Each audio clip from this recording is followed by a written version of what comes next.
I'm doing this laser engraving of a dog image I found on Google. As you can see, the laser's going on and off tons of times. That's because it's using a whole bunch of dots to try and basically it kind of plays an illusion or trick on your eyes to make it look like an image, even though it's either the wood color, which is no laser, or it's black. But it does give the impression there's different tones of color based on how close the dots are together. In just a second, I'm going to go over to my computer and kind of go over some of the settings I use for this, as well as in this video I plan to have you what my final results is. I'm still going to constantly try to keep tweaking this. As you can see kind of in the middle there, I'm not sure how well you can see through my phone, but part of it's light, and that's going to be actually where the dog's head is, and it's starting to get darker. And then around the black edges over there, that's more or less of the background. So I think this one's going to come out pretty good. What it really comes down to for me, what many of my fails I've had, is you have to make sure the laser is super focused. Because if it is not like perfectly focused for this, when it's only making a really quick dot at a time, it's not going to work out. You're just going to end up with all kind of just a really light laser engraved, almost like a gray color for the whole thing. You have to make sure the laser is as focused, as good as you can get it. So it took me a few different times to make sure, because normally when I'm doing something, laser moves slower. With like a normal engrave I do with like a silhouette or text or something, that's fine, but this is different. This is a little bit more complex. And this should also work with any lasers, whether, I think they call it TTL or TLL. Has to do with how many wires your laser has for your power, and then some is basically on or off. This can do both. However, I'm not having very good luck with grayscale, so I'm going through doing this. So I'm going to go to my computer here in just a second and pause the video and show you kind of the settings. Alright, so I'm too lazy to open up my screen recorder since I'm already making this video on my phone. Kind of went through over here, and I have a few different things. I was messing with the grayscale, just some notes I took over here. Still couldn't get the grayscale perfect. The software I'm using, and I highly recommend it, is called T2 Laser. The programmer, his name is Zax, and I hope I'm saying your name right. Zax, if you watch this video, Z-A-X is his name. He is extremely responsive, always answers. I don't know how many questions, probably 100 questions I've asked him since I own this software and bought it about a year and a half ago. It is so powerful, but at the same time, everything is pretty simple and easy to use.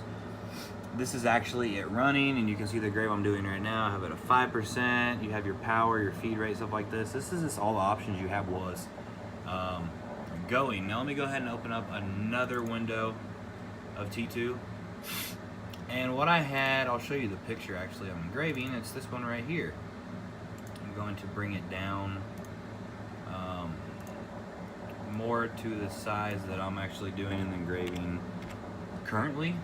And by the way, you check that, type in your number, uncheck it, and then it's going to make it kind of stay in sync. This is the picture I'm doing. We'll see how it turns out.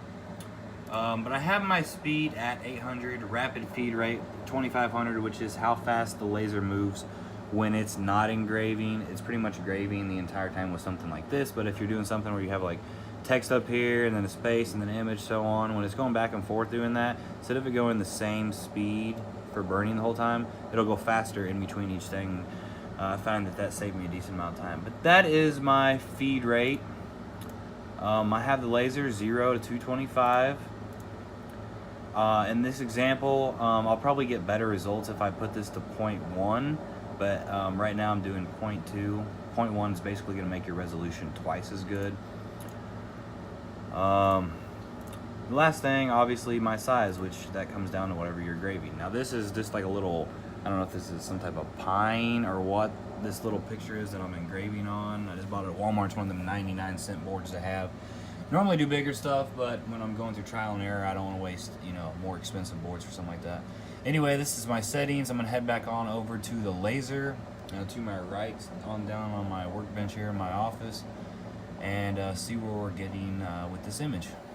Oh, and one more thing. You have to make sure this dithered right here up top, you have to check that. See how it turns the image into dots? It's pretty cool. It makes the impression that this is like something that it's not. It's just black and white, but it kind of plays a trick on your eyes and actually lets you have just an image. Now if you've done it with the normal engrave, that's what it'd look like. There's a heck of a difference there. Now this is grayscale, which is basically like a black and white version kind of the image, but I have not had any luck with that, so I'm doing dithered now. Hopefully I can master that soon. Take some work, but I'm getting there. Alright, so I'm going to pause the video, head back over to my laser. Alright, back over here. I'm going to put my glasses in front this time. Maybe you can see a little bit better. You can see where it's starting to work on the dog's head. The different kind of tones of color, even though it's all either burned or not burned, so it's really cool. It's going to take a little bit, probably going to take a good, I don't know, 45 minutes to an hour or so for this. So I'm going to pause the video here, and I will come back and show it to you once the engraving is done. So we are starting to get closer. It's probably between a third and a half of the way done. And so far I think it is coming out absolutely sweet. Put the glasses in front here, maybe you can see a little bit better. I know it's a little bit blurry looking through these glasses, but